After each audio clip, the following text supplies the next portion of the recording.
Hello. So the other day, a friend of mine asked, she was genuinely concerned about my life as a whole and how I was coping because according to her, I have a lot of moving parts. So she was really concerned about how I was coping. She was like, I don't even know how you do all the things that you do. And I smiled because that's a question that I get so often. And in this video, which is the first official video of the Thrive Life with Ijeoma, I just want to share from my heart my perspective to living your full life, why I think it's important, and how I'm able to do that.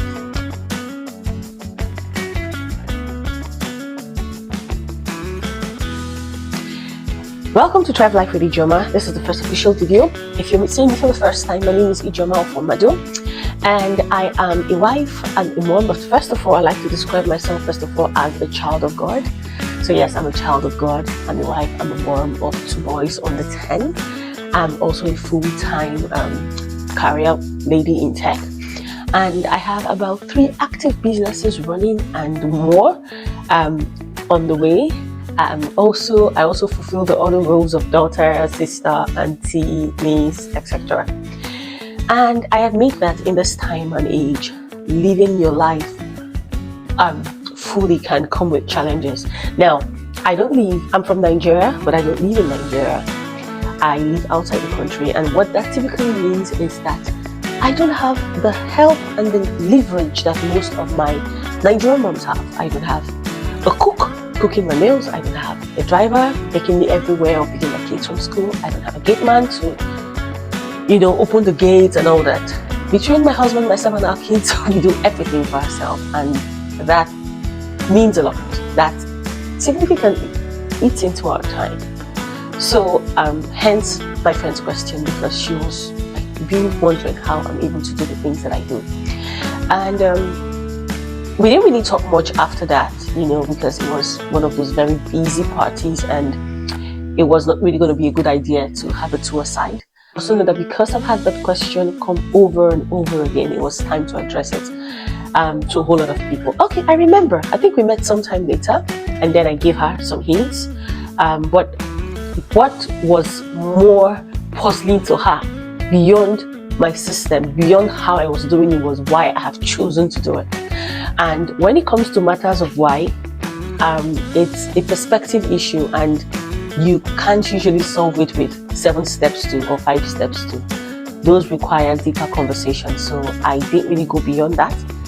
Also because when somebody wants to learn, if somebody wants to learn, they will. But she was just at that point where she's like, I don't get it. And that's perfectly fine.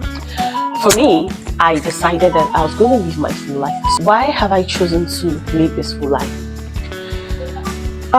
Some time ago, I came across the scripture, John 10 verse 10b, where Jesus said, I've come to give you life and give it to you in abundance.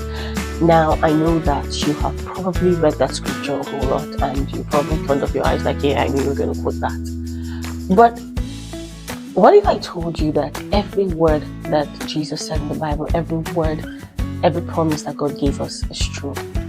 And I really don't want to live life and then get up to heaven and realize that there are some things I could have been, some things I could have done, but I did not because I was really afraid, or I didn't know.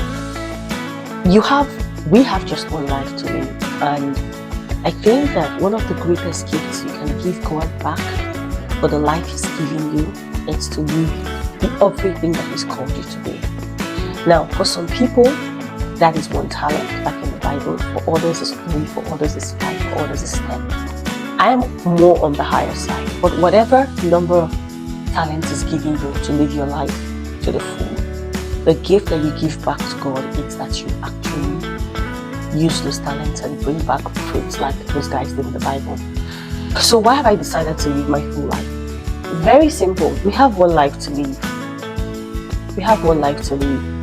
And I believe that my greatest gift back to God for the life He's giving me and for the privilege He's giving me by sending Jesus to take my place so that I can have a chance at life, I believe that my greatest gift is to live the life He's giving me to the full. Now, living life to the full it's not only about the things you do, it's also about the person that you are. So I want to grow and build myself to become the picture of the woman that I see in my heart. I can decide not to, but at the end of the day, when I'm old and grey-headed and ready to live life, would I be happy with the decision that I made? It's the question I asked myself at the beginning of this journey, and it's the same question that I'm asking. Imagine it's your 80th birthday, and people are waiting to celebrate you, and you open your eyes just before your feet hit the bed. You're thinking about the last 80 years of your life, or let's say the last 62 years of your life, or maybe the last 70 years of your life, as at when you started to take responsibility or when you became accountable. Would you be, what you're doing now, if you continue on that course, would you be genuinely happy on that day? Now, it's a different thing if you're in a place where you're doing something and you know that you're going to pivot later. But if you're that person like, I cannot come and kill myself. If you continue like that, at that age, would you be genuinely happy how your life turned out? So, for me, that's like an inner compass, like a guiding north that helps me, bring me back even when it gets tough, because living a full life can also get tough sometimes, beyond the voices that you have to come back with being also without, but let's not go into that. So for me, I really want to live my life to the full, so that at the end I will know that I died empty. Now on to how I'm able to do it, which is the second part. Basically, I do three things help me. So the first is that I create systems. So I'm going to talk about systems a whole lot in subsequent videos, but I create systems, and I create systems to help me try. I create systems to help me get clear if I feel stuck. I create systems for planning, systems for execution, systems to help me try. My life runs on systems, and I create systems in a way that is peaceful and not overwhelming, so that I'm able to do what I need to do per time. The second thing that helps me thrive is that I recognize where to focus on, and I recognize where to delegate. And it goes beyond what I say. Let me explain. Now, I don't do everything, but I get everything that I need to do to get them done. Because I understand that everything that I need to get done doesn't have to be done by me. So I get everything that I need to get done. I get them done, but I don't do everything myself. Number one. Number two, I believe in the power of staying in your genius zone and leveraging the expertise of those okay, let me explain. For example, one of my dreams is to be a present, intentional parent. I know a thing or two about parenting. I know a lot, no, not a lot, a thing quite some about parenting, especially the godly aspect of parenting. However, I got to a stage in my life when I realized that I needed some help with my approach to parenting. I had good intentions, but they were not enough. What did I do? I found the best parenting coach that I could afford, which at the end of the day, even if I could afford more, she's still the best. And I joined her programs because I understood that I needed to leverage her expertise to help me thrive in the area of parenting. The same thing with my health. I know a thing or two about eating the right foods, exercising, but when I realized I needed to really thrive in my health, I looked for a coach that knew her onions, and I joined her program. So one of the things that has helped me thrive is knowing where my expertise stops and knowing where to leverage, knowing where my expertise starts and stops, and knowing the areas where I know, okay, I need to get help. I need to lean into the expertise of somebody else.